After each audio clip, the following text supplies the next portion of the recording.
Hello everyone, চলে এলাম আরেকটি নতুন ভিডিও নিয়ে। আজকে ঠিক করেছি ঘরটা পরিষ্কার করব।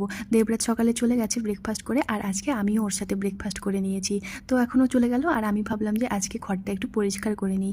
এখানে দেখো ওয়ালটা আমি পরিষ্কার করে নিচ্ছি। রোদটাকে এত ধুলোবালি, আর এখন তো উইন্টার, এখন ধুলোবালির পরিমাণটা যেন আরও বেশি হয়ে গেছে। তো যেহেতু ওয়ালটা এরকম হালকা কালার করা আছে, তো ধুলোবালিগুলো না ওয়ালের মধ্যে আটকে মানে জমে থাকে, আর বোঝা যায় যে কালো হয়ে আছে। তো এখন সেগুলোই পরিষ্কার করে নিচ্ছি। কিছুদিন পর পরই কিন্তু আমি ঘরটা এরমভাবে পরিষ্কার করে থাকি। যেহেতু এখানে ধুলোর পরিমাণটা বেশি, তো আমাকে দুদিন ছাড়া ছাড়াই পরিষ্কার করতে হয়। আর নোংরা ঘরে থাকতেও তো ভালো লাগে না, নিজেকে কীরকম অসুস্থ অসুস্থ মনে হয়। তো সব কিছু পরিষ্কার থাকলে মনটাও ভালো লাগে, আর ভেতর থেকে শান্তিও লাগে। ঘর পরিষ্কার করেই চলে গেছিলাম কিচেনে। আজকে ঠিক করেছি আগে রান্না করব, তারপর স্নানে যাব। এখানে দেখো আমি সব সবজিগুলো কেটে নিয়েছি। আজকে সবজি দিয়ে ডাল বানাবো, মানে মিক্স সবজি দিয়ে ডাল বানাবো। ও বলেছিল আজকে সবজি দিয়ে যাতে ডাল বানাই, তো এখন সেটাই বানিয়ে নিচ্ছি। ডাল আর সবজিগুলো আমি প্রেসার কুকারে আগে সেদ্ধ করে নিয়েছিলাম, আর এখন শুধু আমি ফোড়নে ঢেলে দিলাম। ডালটা দেখো প্রায় আমার হয়েই এসছে। নামানোর আগে একটু ঘি মিশিয়ে নিলাম, ঘি দিলে খেতে একটু ভালো লাগে।